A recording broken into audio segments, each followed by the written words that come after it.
Notre invité ce matin, Sibeth Ndiaye, porte-parole du gouvernement. Bonjour. Bonjour. Merci d'être avec nous ce Merci matin. à vous. Je ne vais pas vous parler des européennes. Ah. Ça va vous surprendre. Effectivement, je suis surprise. Non, mais je vais vous en parler. Comprenez ce que je veux dire. Je ne vais pas commencer avec ça. Je vais commencer avec un autre sujet. Le rapprochement entre Renault et Fiat. Fiat qui propose cette fusion. Renault est en discussion avec Fiat Chrysler. C'est un énorme constructeur automobile mondial qui est en train d'être préparé. 37 milliards de dollars, 9 millions de véhicules construits par an, la troisième place derrière Volkswagen et Toyota. Est-ce que le gouvernement français encourage ce rapprochement? Alors, le ministre de l'économie et des finances, Bruno Le Maire, a eu l'occasion en fin de semaine dernière de rencontrer le patron de Renault, Jean-Dominique Sénard, pour discuter avec lui de ce projet de fusion.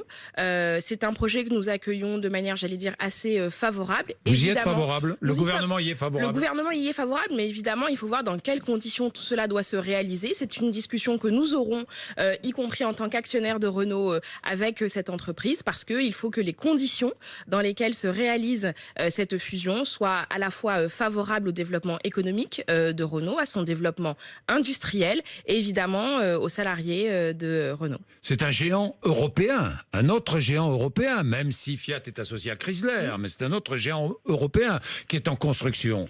C'est important. C'est important pour nous parce que ça témoigne de notre capacité à répondre aux enjeux de souveraineté économique européenne et française dans un contexte de mondialisation où on a de très grandes entreprises, des géants qui se sont construits en dehors de l'Europe. Et aujourd'hui, on a besoin que des géants se construisent en Europe. Vous encouragez donc ce rapprochement. Vous encouragez bien sûr, ce évidemment, il faut regarder les conditions dans lesquelles il se réalise. Mais évidemment, nous l'encourageons, bien sûr. Bien, eh ben, c'est important de le dire. Sibeth Ndiaye, et ça nous conduit à l'Europe. Vous voyez, c'est pas très compliqué finalement. Alors, défaite hier. C'est une déception. Non, mais attendez. Si, bien sûr. Vous avez perdu. Quand on n'est pas premier, quand on est deux. Quand on est deux, on n'est pas un. Bon. Et donc, effectivement, c'est une déception pour nous. C'est une défaite. C'est une déception. Mais pourquoi est-ce que vous ne voulez pas employer simplement, bah oui, on a perdu hier, mais on a perdu honorablement? Mais parce que pour pouvoir répondre à votre question, il faudrait considérer finalement que le Rassemblement national a fait un score qui était supérieur aux élections européennes précédentes, ce qui n'est pas le cas. Ils ont un score qui est relativement bas à ce qui a été réalisé précédemment. Et donc nous sommes dans une situation... Sibeth Ndiaye, je vous coupe. Je ne vous parle pas du Rassemblement national. Je vous parle de la République en marche. Est-ce que vous avez perdu cette élection hier ? Effectivement, nous ne sommes pas premiers dans cette élection. Donc, je vais vous dire, comme quand je parle à mes enfants, quand on n'est pas premier, effectivement, on n'a pas la victoire et donc on a perdu. Ce que je peux vous dire, en revanche, je vois que vous êtes satisfait. Mais non, je suis pas satisfait. Ce que je peux vous dire, ce que j'aime, Sibeth Ndiaye, c'est qu'on dise clairement les choses, mais moi aussi, assume. Je suis du style à dire clairement les choses et à assumer. Mais il faut assumer les choses jusqu'au bout. Et dans quel contexte sommes-nous aujourd'hui? On est à moins d'un point de différence entre le Front National et la République en marche, donc la majorité présidentielle et ses alliés. La situation dans laquelle nous sommes, c'est que ce score, nous l'obtenons alors qu'il y a eu une crise sociale sans précédent dans la Ve République, à laquelle ce gouvernement a dû faire face. Nous sommes aussi dans un contexte où toutes les autres listes étaient dans un registre tout sauf la République en marche.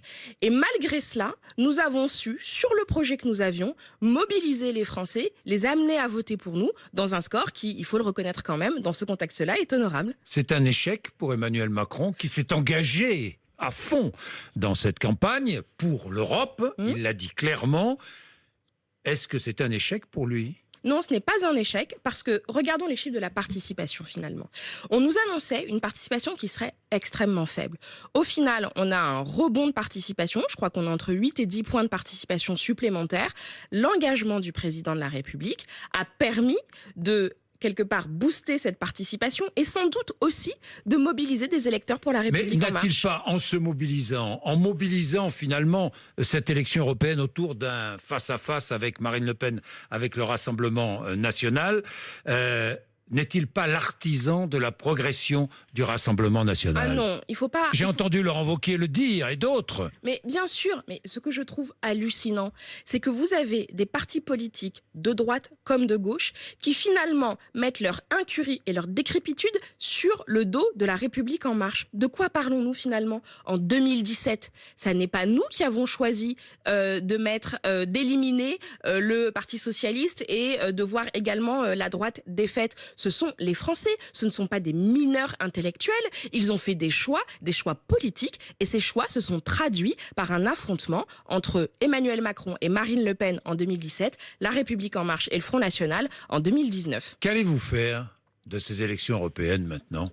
Eh bien, le combat, il est devant nous. Il y avait dans ces élections européennes plusieurs leçons à tirer. La première, et le score d'Europe Écologie en témoigne, de même que le nôtre, puisque nous en avions fait une priorité, l'urgence écologique est au cœur des préoccupations des Français. Nous allons voir si vous allez en faire une priorité dans les choix que vous allez faire, dans les mois qui viennent. Oui, bien sûr. Et donc, d'ailleurs, vous êtes obligé. Vous êtes obligé aujourd'hui. On nous jugera sur pièce. Oui. On a déjà réalisé des choses. Et donc, 2 ans de quinquennat, ça n'est pas un bilan nul en matière d'écologie. Il y a des choses, y compris des choix pas évidents à assumer. Moi, quand il faut aller voir les gens dans les centrales à charbon pour leur dire on va vous fermer d'ici 2022 et donc vous allez perdre votre emploi, c'est loin d'être facile et c'est loin d'être une paille. Donc il y a des choses importantes qui ont été réalisées. Nous allons, dans ce que nous ferons au niveau européen, dans les mois à venir, ce sera une de nos batailles principales. J'ai une idée. Développée par Nicolas Hulot. C'était vendredi. Elle est très bonne, cette idée, me semble-t-il. Vous savez qu'il y a des critères au niveau européen, 3%, les fameux 3%. Et si nous sortions de ces 3% les investissements verts au niveau européen et au niveau national? Vous savez, cette majorité n'a jamais été fétichiste des 3%. On n'a jamais considéré qu'un simple chiffre pouvait déterminer ce qu'était la santé économique. Ça serait une bonne idée, non, pour encourager l'investissement en France et en Europe. Ce dont je suis certaine, en revanche, c'est que la France est loin d'être le meilleur élève en termes de déficit public, en termes de dette publique. On est plutôt dans le bas du classement. Et donc, avant de se lancer dans des propositions telles que vous les faites, il faut sans doute... il y a une urgence, mais il faut aussi qu'on soit capable... L'environnement, est-ce que l'urgence climatique est véritablement une urgence pour vous? Mais oui, bien sûr. Beaucoup et c'est d'ailleurs beaucoup en doute. Alors, je vois bien que notre sincérité est remise en cause. Donc c'est à nous, à travers les actes que nous poserons dans le mandat de la prochaine Commission européenne, de montrer que cette sincérité n'a pas à être mise en doute. Et donc c'est un combat que nous menons au quotidien, et c'est un combat que nous mènerons dans les mois à venir. Mais très concrètement, quand nous disons qu'il faut investir massivement dans la transition écologique, quand nous appelons à ce que l'épargne des Européens soit réorientée pour investir dans l'innovation verte, ça c'est quelque chose qui est extrêmement concret, c'est quelque chose qui ne met pas en danger les finances publiques, et c'est quelque chose qui permet d'accompagner cette transition écologique. Si les défenseurs du climat et de l'environnement vous croyaient, ils auraient voté pour vous, et Yannick Jadot n'aurait pas obtenu le score qu'il a obtenu. Mais Yannick Jadot aurait sans doute été premier dans cette élection. Est-ce que vous pourriez travailler, par exemple, au niveau municipal, avec Yannick Jadot, avec les écologistes, vous associer? Mais d'abord, nous allons sans doute, au niveau européen, travailler avec eux. Parce que ça m'intéresse. Que va-t-il se passer? Vous allez siéger dans un groupe qui va pouvoir constituer peut-être une majorité d'action avec les Verts européens? Oui, bien sûr. Aujourd'hui, je ne peux pas présager de ce que seront les discussions des prochaines semaines. Ce que je vois, c'est que La République en marche et ses alliés seront le pôle de centralité dans un groupe qui lui-même sera central. Nous devenons groupe libéral. Le groupe. Alors, il n'y a pas encore de nom. Il n'y a pas encore de nom. Peut-être que ce sera un groupe des progressistes. Je n'en sais rien. Ce que je peux vous dire. Nouveau nom, donc. Un nouveau nom, de toute façon, ça c'est une certitude. Ce que je peux vous dire, c'est que ce groupe sera un groupe central pour réaliser une alliance, parce qu'aujourd'hui, la droite traditionnelle et la gauche traditionnelle au Parlement européen se sont effondrés. Ils ont été en partie désavoués. Et donc, ils ne sont plus capables de faire à eux deux seuls une majorité. Et donc, le groupe dans lequel nous allons nous retrouver, nous, et dans lequel nous occupons une place importante, nous, délégués députés français de La République en marche, va être un groupe qui va être une charnière et qui va pouvoir, en quelque sorte, être moteur dans la création d'une alliance progressiste progressistes. Et pourquoi pas avec les Verts, bien sûr. Et pourquoi pas travailler avec les Verts. Mais pourquoi pas travailler avec les Verts ? Est-ce que vous pourriez travailler avec les Verts dans des municipalités en France et créer, je sais pas, des groupes, un regroupement pour gagner certaines villes ou pour lors des prochaines municipales ? Chaque élection municipale est une élection en tant que telle, donc il faut voir le contexte dans chacune des villes. Pourriez. Mais évidemment que nous pourrions. Mais nous avons toujours considéré, à En Marche, regardez l'élection présidentielle. Oui. Nous avons toujours considéré qu'il n'y avait pas d'exclusive dans les gens avec qui nous travaillons dès lors qu'il y avait une convergence sur le fond. Et donc, voyons s'il y a des convergences sur le fond avec les écologistes au niveau européen ou au niveau municipal et avisons dans ce cas-là. Sibeth Ndiaye, est-ce que vous considérez que les électeurs d'Europe Écologie Les Verts qui ont voté hier pour Yannick Jadot ne sont ni de droite ni de gauche ? Ça, moi j'ai toujours considéré depuis que je suis militante à En Marche que ce clivage entre la droite et la gauche était un clivage qui était dépassé. Je ne sais pas comment les électeurs qui ont voté pour Yannick Jadot, en particulier les plus jeunes, parce que les jeunes se sont massivement mobilisés pour l'écologie et on voit bien qu'il y a une nouvelle génération qui est en train d'arriver et qui considère finalement que l'écologie est la mère de tous les combats. Et donc, on voit bien que finalement, ces clivages anciens sont des clivages qui sont dépassés. Demain, je crois que le clivage que nous avons installé, celui qui voit la différence entre des progressistes, des conservateurs et des nationalistes, est un clivage qui est le clivage pertinent pour la vie politique française et aussi européenne. Alors, Sibeth Ndiaye, pas de démission d'Édouard Philippe, pas de changement de Premier ministre. J'ai lu ça. Oui, non. C'est une évidence. Bon, une évidence. Pas de dissolution de l'Assemblée nationale, c'est ce que demande Marine Le Pen. Pas de dissolution de l'Assemblée nationale. D'abord, il faut de la stabilité dans nos institutions, c'est une évidence. Et puis, le score que nous avons obtenu est un score qui n'appelle pas une crise politique. Aujourd'hui, la majorité est soudée derrière le Premier ministre, le gouvernement est soudé derrière le Premier ministre. Et vous savez quoi ? Le Premier ministre a l'entière confiance du Président de la République. C'est exactement le combo qu'il faut pour avoir une majorité stable. Pas de remaniement ministériel non plus. Ça ne m'appartient pas de le dire parce que, vous savez, moi je sais rester à ma place. Ma place n'est pas celle ni de celle qui propose les ministres, ni de celle qui en décide. Vous savez, il n'y a pas de remaniement ministériel en vue. Je n'en ai pas, en tout cas pas entendu parler. Il n'y en aura pas. Je n'en ai en tout cas pas entendu parler. Vous savez, vous pouvez pas me dire qu'il n'y en aura pas, parce que vous ne savez pas. Mais il faut toujours savoir rester à sa place. La mienne est celle d'une porte-parole du gouvernement qui ne décide pas de qui est ministre ou qui ne l'est pas. Il va falloir... il y aura un discours de politique générale du Premier ministre, vous pensez, dans les jours qui viennent ? Non, je ne crois pas. Bon. Il va falloir accélérer les réformes, non ?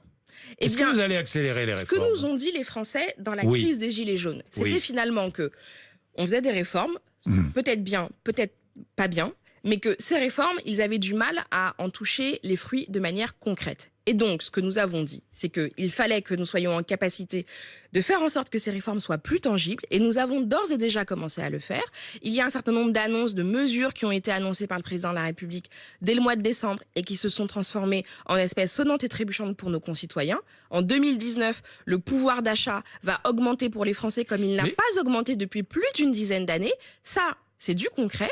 Et puis, il y a des chantiers qu'on ouvre sur l'assurance chômage, sur la réforme des retraites. Alors, ces chantiers, ils sont devant nous et on va s'y atteler, évidemment. Oui, ça, évidemment. Si vous les avez ouverts, vous allez les conduire à terme. Oui, on va essayer de les conduire à terme. Mais nous allons voir quelles réformes vous allez proposer aux Français, en matière d'assurance chômage ou en matière de retraite. Oui, bien sûr. Oui, bien sûr.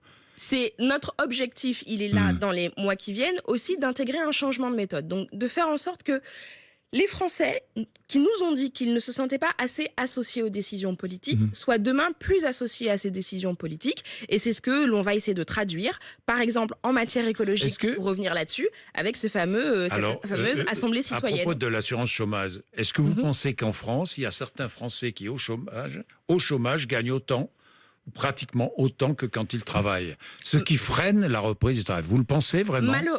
Je n'ai pas à penser, j'ai à constater une réalité. Alors vous allez recreuser un écart, si j'ai bien compris. Il ne s'agit pas de creuser un écart, il s'agit de faire en sorte que tous les Français puissent prétendre à un emploi stable et à sortir de la précarité. Oui, sauf qu'aujourd'hui, la majorité des contrats qui sont signés, ce sont des contrats en CDD. Ce sont des contrats en CDD de moins d'un mois. Et vous savez quoi? Les entreprises, elles ont tendance à re-signer des contrats avec les mêmes personnes, perpétuellement. Donc le sujet n'est pas un problème de besoin ou de disponibilité du travail dans l'entreprise. Il est qu'on a un système qui encourage la précarité, où un employeur, notamment par exemple dans un certain nombre de secteurs, vous dit...